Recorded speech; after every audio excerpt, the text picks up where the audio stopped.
Hello everyone, कैसे हैं आप लोग। आई होप कि आप लोग अच्छे होंगे। आप लोग के इंतज़ार थे कि सर 2-3 दिन क्लास जो था वो बायोलॉजी से संबंधित आप लोग के चला रहे थे और उसमें आपको हम बता रहे थे कि बायोलॉजी क्या है, बायोलॉजी की अर्थ बताएं मैंने। उसके साथ साथ मैंने बतलाया कि जीव किसे कहते हैं, जीव का विशिष्ट लक्षण क्या होता है, हम कैसे समझेंगे कि यह जीव है, क्या समझे। इसके बारे में लगभग 7-8 लक्षण हम बता चुके थे कि जीव आखिर कहते हैं किसको, जीव का लक्षण। और आज आपका कहा जाता है कि जो फंडामेंटल क्लास था वो आप लोग के कल मैंने क्या कर दिया था, खत्म कर दिया। आज आपका एक लेसन मैं स्टार्ट कर रहा हूं जिस लेसन का नाम है, आपका हेडिंग दिख रहा होगा, सेल, जिसे हम लोग हिंदी में कोशिका कहते हैं। क्या कहते हैं? कोशिका कहते हैं। शायद आपको पता होगा कि मैंने आप लोग का डेमो क्लास में बतलाए होंगे सेल के बारे में, आखिर सेल कहते हैं किसको। वहां हल्का चर्चा मैंने सेल के बारे में किए थे, लेकिन आज हम सेल को पूरा डिफाइन पढ़ेंगे कि इसको खोज किसने किया था, क्या समझे, सेल कैसे खोज हुआ था, क्या समझे, सबसे पहले किस प्रकार की सेल की खोज हुई थी। उसके बाद मैं आप लोग के बतलाऊंगा कि सेलों का स्टडी क्या होता है, हमारा बॉडी किससे मिलकर बना होता है। तो चलिए हम आते हैं बोर्ड पे और हम आपको बतलाते हैं कि सेल है क्या। तो सबसे पहले ये जो सेल है ये लैटिन शब्द है। क्या है? लैटिन। ये लैटिन शब्द है, क्या समझा। सबसे पहले इसको नाम सेलिका रखा गया था। क्या रखा गया था? सेलिका। खोज के बाद जो नाम रखा गया था, सेलिका नाम रखा था। क्या? सेलिका, इसका नाम रखा गया था। उसके बाद मैं आप लोग के बतलाता हूं कि सेल के स्टडी को, यानी सेल के अध्ययन को, सेल के अध्ययन को, सेल के अध्ययन को साइकोलॉजी कहा जाता है। क्या होता है? साइटोलॉजी कहा जाता है। क्वेश्चन पूछेगा सेल के अध्ययन को क्या बोला जाता है? साइटोलॉजी कहा जाता है। साइटो का मतलब होता है सेल, लॉजी का मतलब होता है अध्ययन करना, यानी सेलों के बारे में अध्ययन करना। सबसे पहले तो हमें होता है कि सेल है क्या, तो सेल एक प्रकार की इकाई है। सेल जो है क्या है? एक प्रकार की इकाई है, कोई अंग नहीं है। तो किस प्रकार की इकाई है? तो मैं बतलाना चाहूंगा आप लोग का कि जीवों की जीवों की संरचनात्मक रचनात्मक एवं क्रियात्मक क्रियात्मक इकाई है। आज हमारा बॉडी बना हुआ है और हमारा बॉडी आज एक संरचना पूर्ण रूप से बना हुआ है। कहीं ना कहीं मेरा बॉडी जो बना हुआ है वो कहीं ना कहीं सेल से मिलकर बना होता है, और हर एक लिविंग सेल हमारे बॉडी में कार्य करते रहता है। इसलिए लिखता है कि जीवों की संरचनात्मक एवं क्रियात्मक इकाई को हम लोग क्या कहते हैं? तो क्रियात्मक इकाई को हम लोग सेल कहते हैं। क्या कहते हैं? सेल कहते हैं। सेल के अध्ययन किसने किया था? तो सेल का कहा जाता है कि अध्ययन सबसे पहले सेल का जो डिस्कवर, यानी सेल का जो खोज किया था, सेल का जो खोज किया था वो सबसे पहले किया था रॉबर्ट हुक ने। रॉबर्ट हुक ने किया था 1665 ईस्वी में। कब किया गया था? 1665 ईस्वी में इन्होंने सबसे पहले किसको खोज किया था? तो सेल का खोज किया था, यानी कोशिका का खोज किया था। अब क्वेश्चन आता है कि इन्होंने किस प्रकार की सेल का खोज किया था, इन्होंने किस प्रकार का सेल का खोज किया था। तो सबसे पहले मैं बता देता हूं आप लोग का, मेरे बच्चों, कि सेल का जो खोज है, यानी कोशिका का खोज 1665 ईस्वी में रॉबर्ट हुक ने किया था। इसीलिए बोलते हैं, इसीलिए रॉबर्ट हुक को इसीलिए रॉबर्ट हुक को फादर ऑफ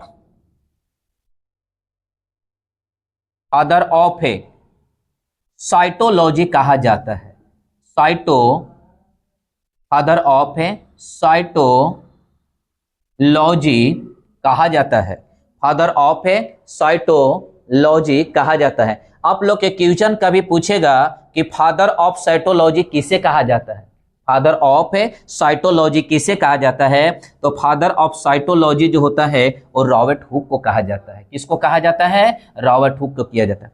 अब क्वेश्चन सबसे पहले होगा कि इन्होंने किस प्रकार की सेल का खोज किया था, तो इन्होंने डेथ सेल का खोज किया था। रॉबर्ट हुक ने मृत सेल का खोज किया था। किस प्रकार का सेल का? तो रॉबर्ट हुक ने मृत सेल का खोज किया था। कैसा? मृत कोशिका का खोज किया था, मृत कोशिका का खोज किया था। अब क्वेश्चन एक और आता है कि मृत सेल को, मृत कोशिका को जो खोज हुआ था उसको क्या कहा जाता है? मृत सेल को जो खोज हुआ था आखिर उसको कहा क्या जाता है? इसको बोलते हैं नेफ्रोसिस। नेफ्रोसिस क्या बोलते हैं? नेफ्रोसिस कहा जाता है। यानी मृत कोशिका का खोज, मृत कोशिका को किस नाम से जाना जाता है? तो मृत कोशिका को नेफ्रोसिस के नाम से जाना जाता है। अब सबसे पहले फिर से मैं चलता हूं आप लोग का कि सेल एक लैटिन शब्द है जिसको सिलिका भी कहा जाता है। शुरू में सिलिका कहा गया था, बाद में इसको सेल नाम रखा गया। सेल के अध्ययन को साइटोलॉजी कहा जाता है। सेल एक प्रकार की क्या है? इकाई है, जिसका डिफिनेशन मैंने लिखा कि जीवों की संरचनात्मक एवं क्रियात्मक इकाई को सेल कहा जाता है। उसके बाद लिखता कि सेल को 1665 ईस्वी में, सेल को 1665 ईस्वी में रॉबर्ट हुक ने खोज किया था। लेकिन आएगा यहाँ पे कि किस प्रकार की सेल का खोज हुआ था। तो सबसे पहले मैं बतला देता हूं कि किस प्रकार का सेल का खोज हुआ था। तो डेथ सेल का खोज हुआ था। अब क्वेश्चन होगा ना कि क्या चीज के सेल लेके खोज किया था? रॉबर्ट हुक ने क्या चीज के सेल लेके खोज किया था? तो सबसे पहले मैं बताता हूं कॉर्क का सेल। कॉर्क सेल किसे कहते हैं मैं बतलाता हूं। ये मानते हैं कि पेड़ है। क्या है ये? पेड़ है। और इसकी बाहरी जो भाग होती है, यहां से इस भाग को काट लिया, इस भाग को क्या कर लिया? यहाँ पे काट लिया, इस भाग को काट लिया। और काटने के बाद ये जो अस्तर होती है, ये जो अस्तर क्या समझे, बाहरी भाग जो होती है, सूट बूट होती है, क्या समझे, ये लकड़ी वाला भाग होता है। लेकिन जो अंदर वाला ये जो भाग होती है, तो उसको अगर माइक्रोस्कोप की सहायता से देखा तो इसको हम लोग बोलते हैं कॉर्क सेल। कैसा सेल? कॉर्क के उत्तक था। क्या? सॉरी, कॉर्क उत्तक था। जब कॉर्क उत्तक को उन्होंने देखा माइक्रोस्कोप से, तब कुछ संरचना इस प्रकार से दिखाई पड़ी। यानी कुछ संरचना इस प्रकार से दिखाई पड़ी, जो मैं आप लोग यहाँ समझाने की कोशिश करता हूँ।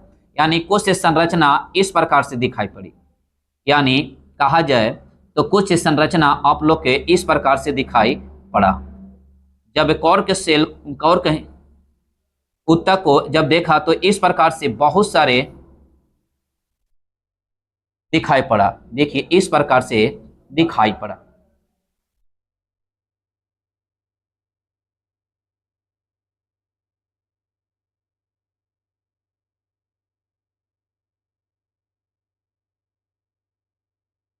यानी इस प्रकार से दिखाई पड़ा। जब इसको और जूम करके देखा गया, यानी ये क्या है? टिश्यू है, कॉर्क उत्तक है। उन्होंने क्या देखा? कॉर्क उत्तक। जब इसको और जूम करके जब देखा तो पता चला कि इसमें कहा जा, इसमें जालीनुमा रचना पाई जाती, इसमें जालीनुमा रचना पाई जाती है। इसका जालीनुमा रचना पाई जाती है, जिसी को हम लोग सिलिका कहे थे। क्या बोले थे? सिलिका बोले थे। क्या बोले थे? सिलिका। बाद में इसी का नाम सेल रखा गया। और ये जो था से कैसा सेल था? डेथ सेल था। डेथ का मतलब होता है मृत कोशिका। तो यहां से आपका क्वेश्चन अराइज करेगा दो तरह का कि सर्वप्रथम कहा जाता है किस प्रकार का सेल का खोज हुई थी, तो हम लोग बोलेंगे डेथ सेल का खोज हुई थी, यानी मृत सेल का खोज हुई थी। तो क्वेश्चन पूछेगा कि किस प्रकार के उत्तक से, तो आप लोग बोलेगा कि कॉर्क उत्तक से। किससे? और ये वृक्ष की छाल से लिया गया था, कॉर्क उत्तक के। अब यहाँ पे आएगा कि कॉर्क उत्तक से उपयोग क्या होता है, तो याद रखिए बोतल को ठेपी को बनाने में किया जाता है। क्या समझे? जो पहले आती थी, पुराने जमाने की जो बोतल आती थी, उसकी जो ठेपी होती थी, उसको बनाने के लिए खिलने वाले कॉर्क के रूप में भी उसको इस्तेमाल किया जाता है। क्या समझे? टिश्यू से बनाया जाता है। लेकिन ये हो गया आप लोग का कैसा सेल? मृत सेल का खोज। कैसा सेल? मृत सेल का खोज किया था। किसने किया था मृत सेल का खोज? तो मृत सेल का खोज किसने किया? रॉबर्ट हुक ने। इसलिए रॉबर्ट हुक को कहा जाता है फादर ऑफ क्या? साइटोलॉजी। यानी उन्होंने सबसे पहले डेथ सेल का खोज किया था। और डेथ सेल का खोज तो था से याद रखना, डेथ सेल को कहा जाता है तो नेफ्रोसिस के नाम से जाना जाता है। डेथ यानी मृत सेल को किस नाम से जाना जाता है तो नेफ्रोसिस के नाम से जाना जाता है। रॉबर्ट हुक का एक बुक था जिनको उन्होंने चर्चा उसमें किए थे, इन्होंने सेल के बारे में चर्चा किए थे। माइक्रोग्राफिया नाम के उन्होंने एक किताब लिखे थे, क्या समझे, उसमें चर्चा किए थे सेल के बारे में। ये था सेल का डिस्कवर, यानी सेल का खोज कैसे हुआ, सेलों के अध्ययन को क्या कहा जाता है। यहाँ से आप लोग का 2-3 को क्वेश्चन अराइज करता है। सबसे पहले कि सेलों का स्टडी को क्या कहते हैं, साइटोलॉजी का समझे। सेल क्या है, एक प्रकार की इकाई है। तो इकाई किस प्रकार की इकाई है, तो संरचनात्मक एवं किरणात्मक इकाई है। दूसरी चीज है कि मृत सेल का खोज किसने किया, रॉबर्ट हुक ने किया। कब किया, तो 1665 ईस्वी में किया। फादर ऑफ साइटोलॉजी किसके नाम से जाना जाता है, तो रॉबर्ट हुक को नाम से जाना जाता है। यानी फादर ऑफ साइटोलॉजी किसे कहते हैं, तो रॉबर्ट हुक के कहा जाता है। उसके बाद मृत सेल को किस नाम से जाना जाता है, नेफ्रोसिस। अब है कि कॉर्क ऊतक में ही देखा गया था कची सेल। ये हो गया आप लोग का कंप्लीट क्या सेल का समझे, उसका इंट्रोडक्शन समझिए। अब इसके बाद हम लोग के पढ़ने के लिए है जीवित सेल। निर्जीव सेल तो पता चलेगा सबसे पहले, लेकिन जीवित सेल सब खोज किसने किया था उसके बारे में बताता हूं। इतना आप स्क्रीनशॉट ले सकते हैं।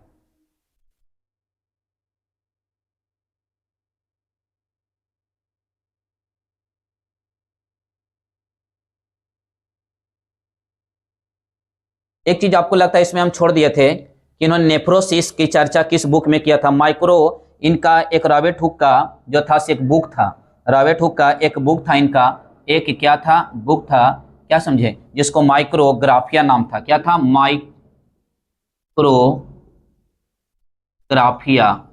माइक्रोग्राफिया नाम था इनका बुक का। इसमें इन्होंने क्या किए थे, चर्चा किए थे मृत सेल के खोज के बारे में। मृत सेल का जो खोज हुआ था उसमें उन्होंने चर्चा किए थे। चलिए, आई होप कि आप लोग के अच्छा से समझ में आ गया होगा, तब समझे। अब हम आगे की चलते हैं जीवित सेल के बारे में, लिविंग सेल।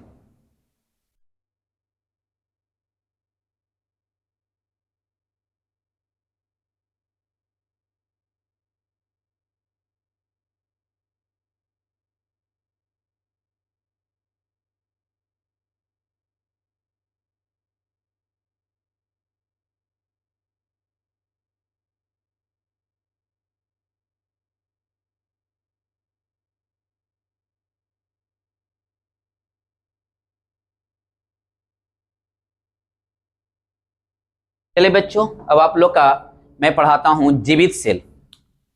तो मृत सेल के बारे में बता दिए आप लोग का कि मृत सेल का खोज किसने किए करते हैं, क्या समझे, तो आप लोग के क्लियर कर दिए। अब मैं बताने वाला हूं जीवित सेल यानी लिविंग सेल।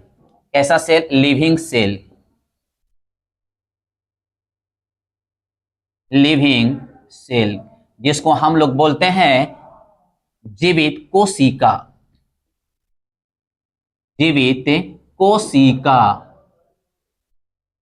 जीवित कोशिका। बच्चे, अब आप लोग ये सोच रहे होंगे कि जीवित सेल का खोज किसने किया। जीवित सेल का खोज किसने किया, कौन सेल का, जीवित सेल का खोज किसने किया। तो सबसे पहले एक वैज्ञानिक थे जिनका नाम था Antonie van Leeuwenhoek. Antonie van Leeuwenhoek एक वैज्ञानिक थे जिनका नाम था एटोनी, बोलता है क्या नाम था, तो Antonie van Leeuwenhoek. Antonie van Leeuwenhoek कहा जाता है। ये वैज्ञानिक ने अपने बगीचा में इन्होंने क्या कर रहे थे कि पौधे को पटा रहे थे। पौधे को क्या कर रहे थे, सिंचाई कर रहे थे। यानी पानी से जब सिंचाई कर रहे थे तो उन्होंने मिट्टी को जब कोड़ा तो देखा कि उनके नाखून में कुछ मिट्टियां रह गई। अब वह मिट्टियां उस मिट्टियों में उन्होंने सर्च करके जब उसमें देखा तो पता चला कि उसमें कुछ जीव है। और वह जीव था सर्वप्रथम, मालूम है क्या, बैक्टीरिया, जिसको बोलते हैं जीवाणु। क्या बोलते हैं, जीवाणु। तो सर्वप्रथम जीवित कोशिका का जो खोज हुआ था वो था जीवाणु। कौन था? जीवाणु। तो क्वेश्चन कभी कल आप लोग के पूछेगा कि जीवित कोशिका का खोज किसने किया था? तो जीवित कोशिका का खोज 1674 ईस्वी में लिवेन बोलता है एंटोनी वॉन लिवेन हॉक ने, इन्होंने जीवित कोशिका जीवित कोशिका का इन्होंने क्या किया था? खोज किया था। इसका अब जीवित कोशिका क्या था? तो जीवित कोशिका था जीवाणु। क्या था? जीवाणु। क्या समझे? जिसको हम लोग बैक्टीरिया के नाम से भी जाना जाता है। किसके नाम से? बैक्टीरिया के नाम से भी जाना जाता है। क्वेश्चन आप लोग के रहेगा कि जीवित कोशिका का खोज किसने किया? तो आप लोग को होगा क्या? जीवाणु, जिसको क्या? बैक्टीरिया के नाम से भी जाना जाता है। इन्होंने 1674 ईस्वी में जीवित कोशिका का इन्होंने क्या किया था? डिस्कवर किया था। इसीलिए फादर ऑफ बैक्टीरियोलॉजी के नाम से इन्हें जाना जाता है। क्वेश्चन पूछेगा फादर ऑफ बैक्टीरियोलॉजी, ने बैक्टीरिया का खोज इन्होंने किया था, इसीलिए इनको फादर कहा गया। कि फादर ऑफ बैक्टीरियोलॉजी के नाम से किससे जाना जाता है? तो फादर ऑफ बैक्टीरियोलॉजी के नाम से रॉबर्ट एंटोनी वॉन लिवेन हॉक को जाना जाता है। इन्होंने कहा जाता है 1674 ईस्वी में क्या किया था? खोज किया था। इसके साथ साथ उन्होंने और चीज का भी खोज किया था। इन्होंने और चीज का भी खोज कर चुका हूं, मैं बतला देना चाहूंगा। इन्होंने शुक्राणु, मानव में सबसे जो छोटी सेल होती है, मानव में जो सबसे छोटी सेल होती है यानी शुक्राणु, इन्होंने शुक्राणु का भी खोज किया है। तो क्वेश्चन कभी कल पूछेगा कि स्पर्म यानी शुक्राणु का खोज किसने किया? तो याद रखना इन्होंने खोज किया था, शुक्राणु का भी खोज किया था। और मैं बताता हूं, आरबीसी जो ब्लड की, ये ब्लड की सबसे छोटी कोशिका है। ये ब्लड की सबसे क्या है? छोटी कोशिका है, छोटी सेल है। और ये मानव की कहा जाता है नर की, यानी ह्यूमन की सबसे छोटी कोशिका है। ये नर की छोटी सेल है। कौन? यहाँ पे शुक्राणु। तो क्वेश्चन पूछेगा शुक्राणु का खोज किसने किया था? तो एटोमनी वॉन लीवेनहॉक ने। आरबीसी का खोज किसने किया था? एटोमनी वॉन लीवेनहॉक ने। प्रोटोजोआ, एक चीज और, प्रोटोजोआ, प्रोटोजोआ यानी प्रोटोजोआ का खोज किसने किया था? तो एटोमनी वॉन लीवेनहॉक ने प्रोटोजोआ का खोज। तो इन्होंने लगभग 4 चीज का खोज किया। एक के जीवाणु जिसको बैक्टीरिया बोलते हैं, दूसरा स्पर्म जिसको जिसको हम लोग क्या शुक्राणु बोलते हैं, एक आरबीसी, क्या आरबीसी का भी खोज किसने किए थे? एटोमनी वॉन लीवेनहॉक ने किए थे। और एक प्रोटोजोआ, इसका भी खोज किसने किए थे? तो एटोनी वॉन लीवेनहॉक ने किए थे। तो समझे सबका इसमें अलग अलग है, लेकिन बैक्टीरिया पहला सबसे पहले कहा जाता है जीवित कोशिका का जो खोज हुआ था वो 1674 इसमें खोज हुआ था। और उन्होंने बैक्टीरिया का खोज किए थे, इसीलिए इन्होंने फादर ऑफ बैक्टीरियोलॉजी के नाम से इन्हें जाना जाता है। अगर कोई पूछेगा फादर ऑफ बैक्टीरियोलॉजी किसे कहा जाता है, तो आप बोलिएगा father of bacteriology Antony van Leeuwenhoek को कहा जाता है। इन्होंने 1674 ईस्वी में जीवित कोशिका को खोज किया था। मैंने बता रहा था कि कैसे खोज किए उन्होंने, क्या समझे?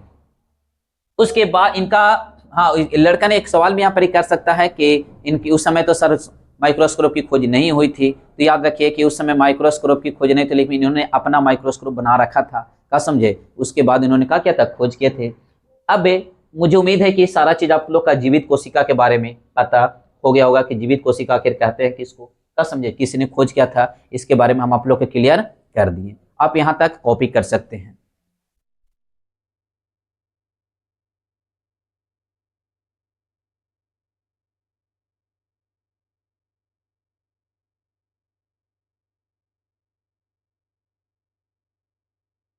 चलिए कंप्लीट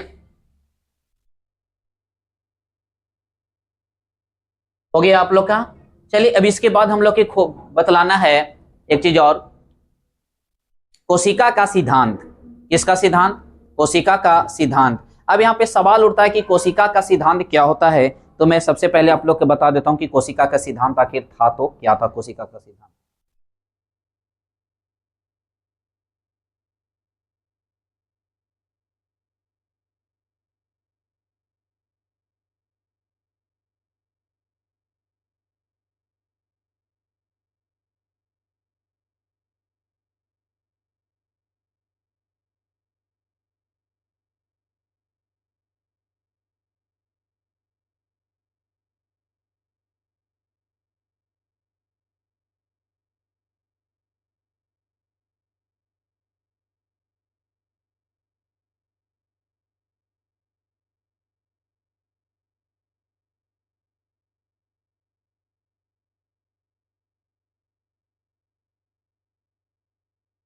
में कोशिका का सिद्धांत, कोशिका का सिद्धांत, सबसे पहले देखेंगे कोशिका का सिद्धांत किसने दिया था। इसका सिद्धांत के बारे में बताने वाला हूं मैं। कोशिका का सिद्धांत, कोशिका का सिद्धांत। तो कोशिका का सिद्धांत जो था वो दो वैज्ञानिक ने मिलकर दिया था। कितने वैज्ञानिक ने? दो वैज्ञानिक ने मिलकर दिया था। कोशिका का सिद्धांत दो वैज्ञानिक ने मिलकर दिया था। पहला का नाम था स्लाइडेन, स्लाइडेन एवं स्वान, स्लाइडेन एवं स्वान। दो वैज्ञानिक थे, एक थे स्लाइडेन एवं स्वान। क्या समझे? अब स्लाइडेन एवं स्वान ने ये दोनों वैज्ञानिकों ने कहा, कोशिका के सिद्धांत के बारे में बतलाया कि जीवों का जो शरीर बना होता है, जीवों का जो शरीर बना होता है वो सेल से बना होता है। किससे बना होता है? सेल से बना होता है। क्वेश्चन पूछता है कि जीवों का जो शरीर होता है वो किससे मिलकर बना होता है? सेल से बना होता है। इन्होंने, स्वान ने पादप और इन्होंने वनस्पति, इसमें वनस्पति, यानी इन्होंने वनस्पति और इन्होंने क्या? पादप। सॉरी, इन्होंने जंतु और इन्होंने पादप। केयर करिए। स्लाइडेन ने कहा कि जितने भी पादप हैं, जितने भी पेड़ पौधे हैं, जितने भी पेड़ पौधे हैं, उनका शरीर, उनका बॉडी का स्ट्रक्चर जो बना है वो सेलों से मिलकर बना है। किससे मिलकर बना है? सेलों से मिलकर बना है। किसने कहा ये? तो ये कहा स्लाइडेन नामक वैज्ञानिक ने। पर स्वान नामक वैज्ञानिक ने कहा कि जंतुओं का जो बॉडी होता है, जंतुओं का, एनिमल्स का जो स्ट्रक्चर होता है, जंतुओं का जो बॉडी होता है वो भी सेल से मिलकर बना होता है। किससे मिलकर बना होता है? और ये पादप का भी बोला, वो किससे मिलकर बना होता है? सेल से मिलकर बना होता है। इसीलिए इन दोनों ने मिलकर ही क्या दिया था? सेल थ्योरी दिया था। ये सेल थ्योरी कब दिया था? 1838 से ईस्वी था 1839 में। 1838 से 1839 ईस्वी था कोशिका का सिद्धांत। तो कोशिका के सिद्धांत कितने वैज्ञानिक ने मिलकर दिए थे? दो वैज्ञानिक ने मिलकर दिए थे। और इन लोग का कहना था कि जीवों का जो शरीर बना होता है वो कोशिका से ही मिलकर बना होता है। अब कोशिका से मिलकर बना होता है तो जीव तो दो तरह कहाँ पे होता है, एक प्लांट वाला भी जीव जंतु सब होते हैं और एक एनिमल्स वाला भी जीव जंतु होते हैं। तो प्लांट के बारे में किस क्वेश्चन पूछेगा कि किस पादप के बारे में किस वैज्ञानिक ने कहा कि पादप का शरीर कोशिकाओं से मिलकर बना होता है? तो स्लाइडेन ने। जंतुओं का शरीर जो बना होता है कोशिका से मिलकर बना होता है, किसने कहा? तो किसने कहा ये? तो स्वान नामक वैज्ञानिक ने कहा। ये दोनों अलग अलग वैज्ञानिक थे, लेकिन वहां लिखा रहेगा स्लाइडेन एवं स्वान। लेकिन याद रखिए दोनों अलग अलग वैज्ञानिक थे और ये दोनों ने क्या किया कि सेल थ्योरी मिलकर दिया था। तो ये सेल थ्योरी आप लोग के बहुत इंपॉर्टेंट थी। क्या समझे? अब यहाँ पे थोड़ी सी अब कुछ आ जाता है नोट में कुछ क्वेश्चन। यहाँ पे इंपॉर्टेंट कोई क्वेश्चन आता है यहाँ पे 1 2 और 5 क्वेश्चन आएगी जो मैं आप लोग के बतलाता हूँ। क्या समझे? बहुत इंपॉर्टेंट हो गया क्वेश्चन।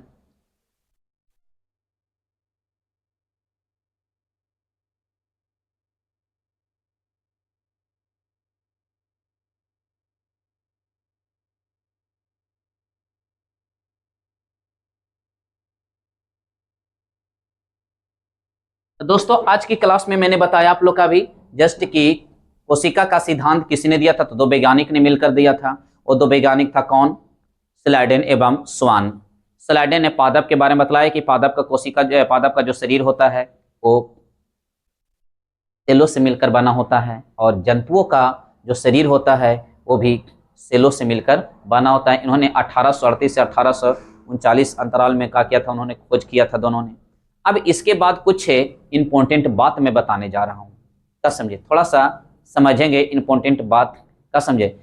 और ये नोट है, करना बहुत जरूरी होती है, नोट कर लीजिएगा। नोट में क्या कि सबसे पहले क्वेश्चन यहाँ पे आएगा, सुनिएगा क्या समझे। क्वेश्चन आएगा सबसे पहले यहाँ पे आप लोग का कि संसार का सबसे बड़ी सेल कौन है। तो ऑस्ट्रिच का एग होता है, यानी शुतुरमुर्ग का अंडा, शुतुरमुर्ग का मुर्ग, शुतुरमुर्ग का अंडा, शुतुरमुर्ग का अंडा होता है। उसके बाद आता है संसार का सबसे छोटी सेल, तो होता है माइक्रोप्लाज्मा। क्या होता है, माइक्रोप्लाज्मा, माइक्रोप्लाज्मा, क्या समझे। ये आता है आप लोग का कि संसार का सबसे बड़ी सेल। अब आता है यहाँ पे इसके बाद और क्या क्वेश्चन, इसके बाद आता है मानव में, मानव का सबसे लंबी सेल, तो हम लोग बोलते हैं तंत्रिका तंत्र, तंत्रिका तंत्र। इसका मतलब ये होता है तंत्रिका तंत्र, यानी आप लोग के यहाँ पे मानव का सबसे लंबी सेल है, बड़ी नहीं, मानव का सबसे लंबी सेल है, क्या समझे। मार्कर कहाँ पे और रखे हैं।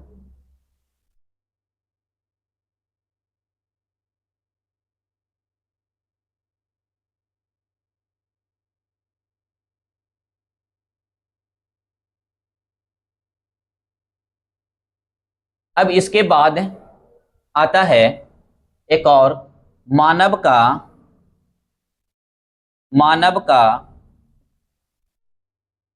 सबसे छोटी सेल। तो मानव का सबसे छोटी सेल जो होता है वो होता है शुक्राणु, शुक्राणु जो नर में होता है। तो क्वेश्चन ऐसे भी पूछ सकता है नर का सबसे छोटी सेल कौन सी होती है, तो बोलना शुक्राणु। ये एक प्रकार का गैमेट है, यानी युग्मक है जो नर में बनता है। अब एक क्वेश्चन और है, मानव का सबसे बड़ी सेल, तो मानव का सबसे बड़ी सेल फीमेल में होता है जिसका नाम है ओभम, अंडाणु। और यह भी एक प्रकार का युग्मक है जो मादा में होता है। ये सब डिटेल्स बतलाएंगे आप लोग का, और अगला आप लोग का क्लास जब लेंगे तो उसमें आप लोग का डिटेल्स हम बतलाएंगे। तो आई होप कि आप लोग का ये समझ में आ गया कि संसार का सबसे बड़ी सेल शुतुरमुर्ग का अंडा, क्या समझे, संसार का सबसे छोटी सेल माइक्रोप्लाज्मा, क्या समझे, मानव शरीर की सबसे लंबी सेल तंत्रिका तंत्र, क्या समझे, मानव का सबसे छोटी सेल शुक्राणु, और मानव का सबसे बड़ी सेल अंडाणु, क्या समझे। इसको थोड़ा सा आप स्क्रीनशॉट ले लीजिए।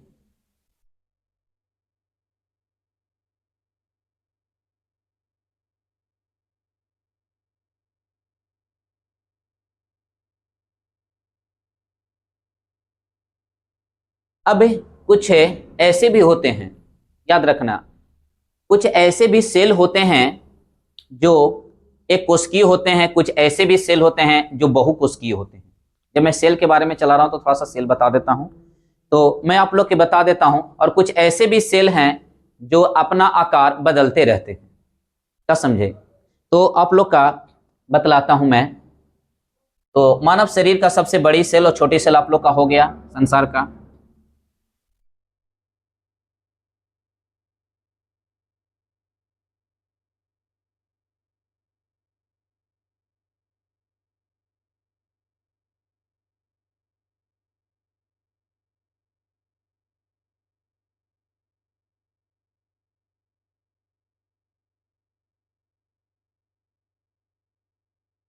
चलिए बाबू, अब मैं दोस्तों बताने वाला हूं मैं आप लोग का कि सेल एक कोशिकीय भी होते हैं और बहुकोशिकीय भी होते हैं। सेल एक कोशिकीय भी होते हैं और बहुकोशिकीय भी होते हैं। तो जिस सेल होता है, केयर करिए, वो दो प्रकार का होता है, एक कोशिकीय,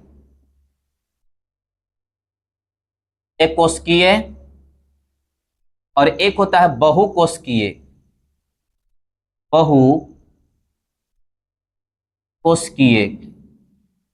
यानी वैसा सेल वैसा सेल वैसा सेल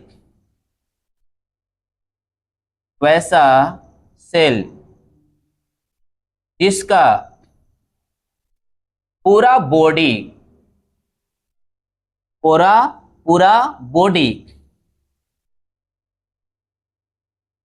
मात्र एक सेल से बना होता है।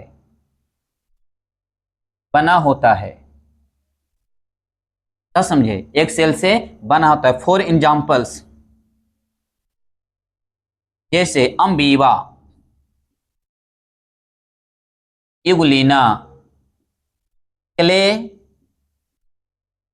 माइडोमोनस।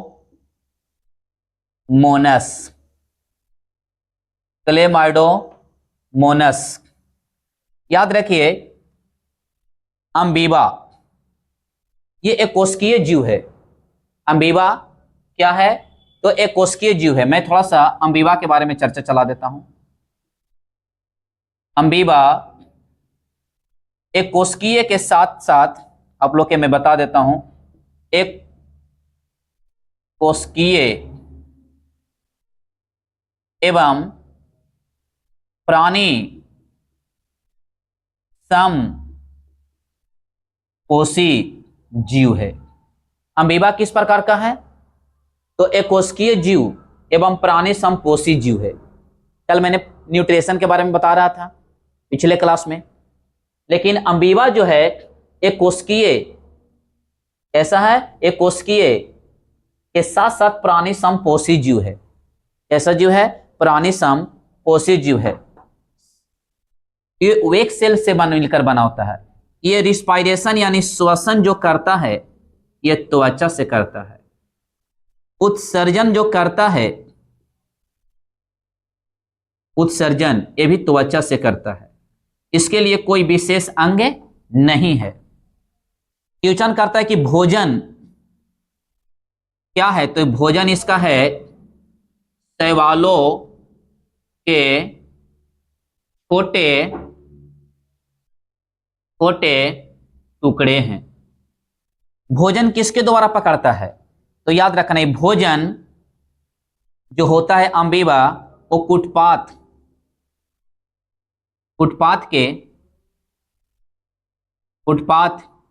के मदद से पकड़ता है।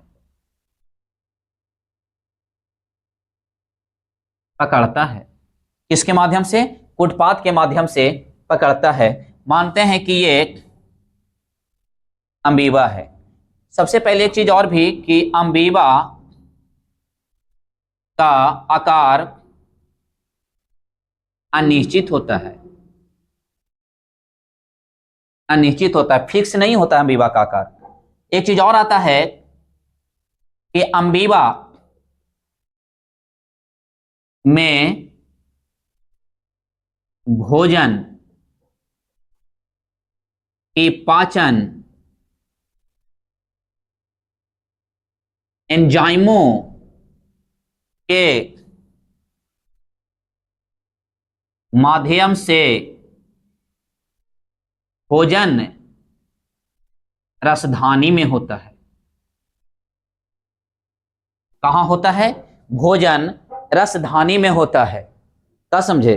क्वेश्चन आप लोग के पूछेगा, शायद बच्चे लोग के आप लोग का मालूम नहीं होगा कि दिख रहा है कि नहीं दिख रहा है, तो मैं आप लोग का इधर लिख देता हूं कि वैसा जीव यानी वैसा सेल जिसका पूरा बॉडी मात्र एक कोशिका से बना होता है, ये आप लोग को बता दिए। जिससे अमीबा के बारे में मैं चर्चा चला रहा था, तो आप लोग के मैं अमीबा के बारे में आप लोग का बता दे रहा हूं कि अमीबा में भोजन की जो पाचन थी, जो आप लोग का नहीं दिख रहा है बाबू, मैं ऊपर लिख दे रहा हूं कि अमीबा में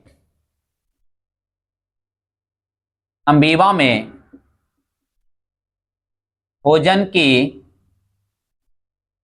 पाचन, अमीबा में भोजन की पाचन जो होती है वो भोजन रसधानी में होती है।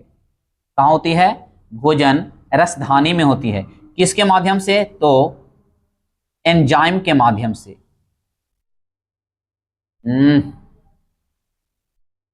एंजाइम के माध्यम से होती है।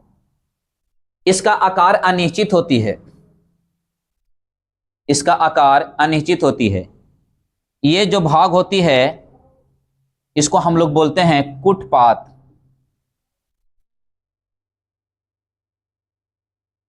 इसी में शैवालों के छोटे छोटे टुकड़े आकर फंस जाते हैं, और आकर जब ये फंस जाते हैं तो शरीर के अपनी ओर क्या करते हैं? ये कुटपात को आकर्षित कर लेता है और सटा लेता है। और इसके लिए कोई निश्चित मुंह या और कोई अंग नहीं होता है कि जिससे वो भोजन ग्रहण कर सकता है। शरीर के कोई भी अंग के द्वारा, एगो तो अंगे है, एक कोशिकीय है, तो शरीर के किसी भी अपने भाग के द्वारा ये अंतर्ग्रहण कर लेता है।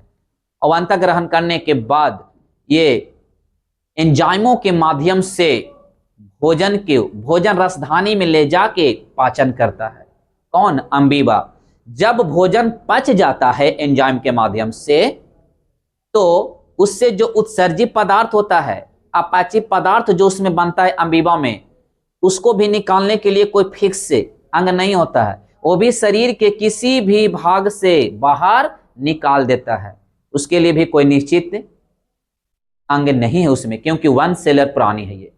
तो मैंने अब एक लड़का पूछ रहा है कि सर ये प्रजनन कैसे करता है?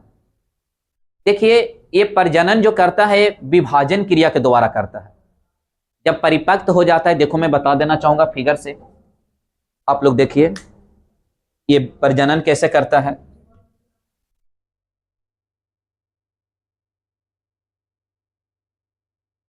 मानिए ये अमीबा है। अमीबा धीरे धीरे आकार में बड़ा हो जाता है। जब ये आकार में बड़ा हो जाता है तो ये अपनी केंद्रक को बढ़ाना चालू कर देता है, और जब इसकी केंद्रक के दो भागों में टूट जाता है, कितने भागों में? बीच में से एक भाग में बतला देता हूं, ऐसे हो जाता है, बीच से टूटना चालू हो जाता है। अब बीच से जब टूटना चालू हो जाएगा तो ये दो भागों में टूट जाता है, और दो भागों में टूटकर एक कहा जाते दो कोशिका का निर्माण होता है। अब क्वेश्चन होता है कि जिस कोशिका का विभाजन होता है उसे हम लोग क्या कहते हैं? उसे कहते हैं mother cell. MOTHER, mother cell. यानी जिस कोशिका का विभाजन होता है उसको हम लोग कहते हैं मदर सेल।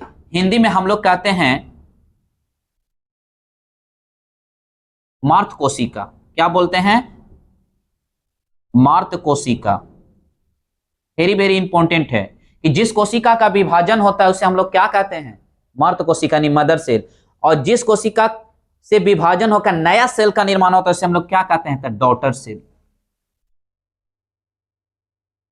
डॉटर सेल, जिसको हम लोग पुत्री कोशिका कहते हैं। अब क्वेश्चन होगा यहां पर कि अमीबा में किस प्रकार की जनन होती है? तो इसमें जो जनन होती है अलैंगिक जनन होती है। इसकी अलैंगिक जनन होती है।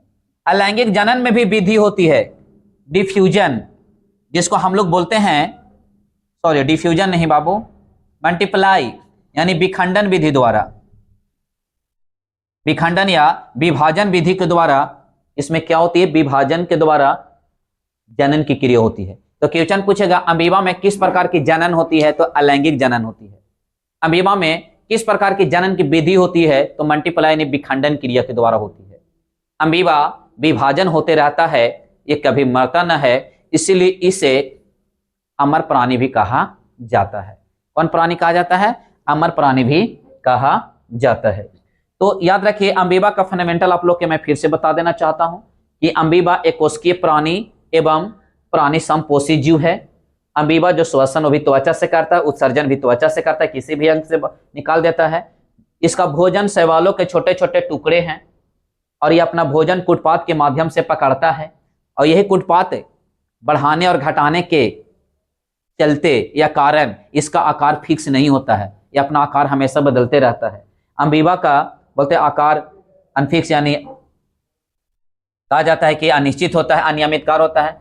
अमीबा का भोजन आप लोग के बताए, अमीबा में भोजन का पाचन एंजाइमों के माध्यम से कहाँ होता है, भोजन रसधानी में होती है। उसके बाद मैंने बतलाया कि इसमें अपाचा भोजन शरीर के किसी भी अंग के द्वारा निकाल देता है, शरीर के किसी भी भाग के द्वारा निकाल देता है। इसमें अमीबा में किस प्रकार की जनन होती है, अलैंगिक जनन होती है। अलैंगिक जनन की कौन सी विधि है, तो विखंडन होती है। फिर क्वेश्चन पूछेगा कि अमीबा में विभाजन की क्रिया के द्वारा दो कोशिका का निर्माण होता है, तो जिस कोशिका का विभाजन होता है उसे हम लोग क्या कहते हैं, मातृ कोशिका मदर सेल, और जिससे नया कोशिका बनता है उसे क्या कहते हैं, डॉटर सेल। ये था आप लोग का अमीबा, जो एक कोशिकीय जीव होता है, एक कोशिकीय प्राणी होता है। अब हम लोग उसके बाद आप लोग के बता रहे थे क्लेमाइडोमोनस, ये भी एक पादप है ये, और ये शैवाल का प्रजाति है क्लेमाइडोमोनस, और ये क्लेमाइडोमोनस से एक कोशिकीय जीव है।